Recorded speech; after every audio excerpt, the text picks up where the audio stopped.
یہ کہ آیت تطہیر ازواج کے لیے آئی ہے یا اہل بیت، ہمارے نزدیک یہی اہل بیت ہیں جو رسالت مآب کا خانوادہ ہمارے نزدیک 12 امام اور جناب سیدہ اور جو انہی سے وابستہ ہیں۔ ازواج اہل بیت میں نہیں۔ اگر کبھی آپ سے کوئی کہے کہ نہیں ازواج ہیں یا ازواج بھی ہیں، ایک اور دلیل دے دوں آپ کو، ایک اور، میں نے کل متعدد دلیلیں پیش کی ہیں مذکر مؤنث صیغوں کی، پھر اس کی بحث کو، ایک دلیل، کوئی شے اگر کسی کے لیے ہو تو وہ اس شے کو بار بار استعمال کرتا ہے۔ یہ شے میرے لیے ہے۔ جب بھی کبھی اختلاف ہوا، ازواج نے آج تک کہیں کسی روایت میں نہیں ملتا کہ احتجاج میں یہ کہا ہو ارے ہمارے لیے آیت تطہیر آئی ہے، لیکن پورے طول تاریخ میں جناب امیر سے لے کے 11ویں امام تک ہر امام نے، جناب سیدہ نے جگہ جگہ کہا ارے ہم وہ ہیں جن کے لیے آیت تطہیر آئی۔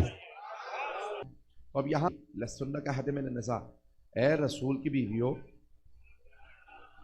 تم اور عورتوں کی طرح سے نہیں ہو۔ پریشان ہو کے نہ سنیے گا، آیات پیش کر رہا ہوں۔ تو اب یہاں پہ اللہ کہہ رہا ہے کہ اے یا نساء النبی، اے رسول کی بیویو، وہ جو زمانہ جاہلیت کی اطوار ہیں، عادات ہیں، میں نہیں پیش کر رہا کہ وہ کیا ہیں، وہ سب اب چھوڑ دو، کیونکہ اب تم رسول کی بیویاں ہو۔ اس کا مطلب ہے کچھ ابھی تک ان عادات پہ باقی تھی نا، بے اللہ کا ڈانٹنا بتا رہا ہے، منع کرنا بتا رہا ہے کہ ابھی تک بہت سی پرانی عادات باقی تھی، زمانہ جاہلیت کی کفریہ دور کی عادات باقی تھیں۔ اللہ کہہ رہا ہے کہ بھئی وہ تمام عادات چھوڑ دو اور گھروں سے باہر نہ نکلو۔ اس کا مطلب ہے بھئی ابھی تو کچھ کہا بھی نہیں ہے تو بہت سے افراد پریشان ہو گئے ہیں، میں خاموشی برداشت نہیں کروں گا، چلتے رہیے گا میرے ساتھ۔ تو یہاں پہ اللہ کہہ رہا ہے کہ گھر سے باہر نہ نکلنا، اور یہ سب کچھ، اب یہ جتنی آیات ہیں ازواج سے متعلق ان سب کے اندر ڈانٹ ہے، تعریف نہیں ہے۔ پہلی آیات میں بھی اللہ کہہ رہا ہے گھر سے باہر نکلنا بند کر دو، جاہلیت کے زمان کے تمام عادات اطوار کو چھوڑ دو۔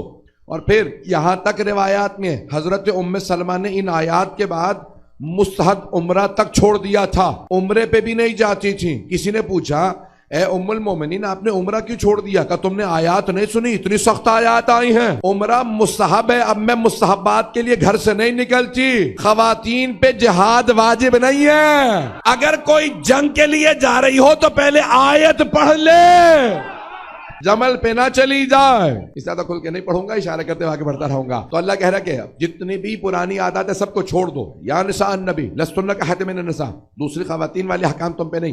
پھر اللہ فرماتا ہے اگر تم کوئی نیکی کرو گی تو میں اللہ کہتا ہے میں دگنا ثواب دوں گا۔ پروردگارہ کیوں دگنا ثواب ہوگا؟ کہ کیونکہ ان کی نسبت میرے رسول سے ہے۔ لیکن یاد رکھنا اگر تم نے کوئی گناہ کیا تو عذاب بھی دگنا ہوگا۔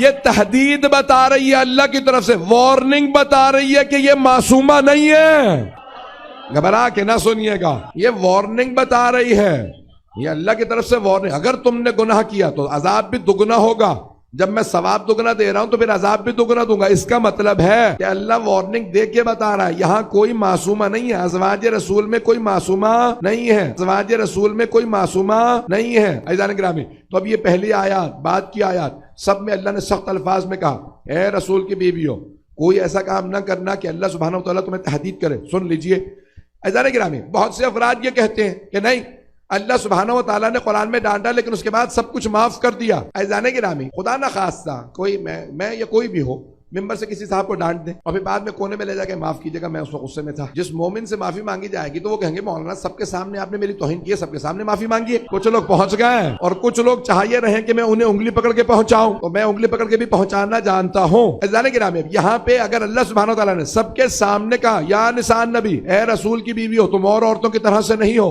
دوسری خواتین کی طرح سے نہیں ہو۔ عزیزان گرامی، اگر اللہ سبحانہ وتعالیٰ سب کے سامنے کہہ رہا ہے کہ اگر تم نے گناہ کیا، جب اللہ پبلکلی سارے مجمع کے سامنے کسی کو کہہ دے کہ تمہارے دل ٹیڑھے ہو گئے ہیں، تو وہیں پبلکلی سارے مجمع میں قرآن میں اللہ کو سند دینی چاہیے کہ میں نے معاف کر دیا۔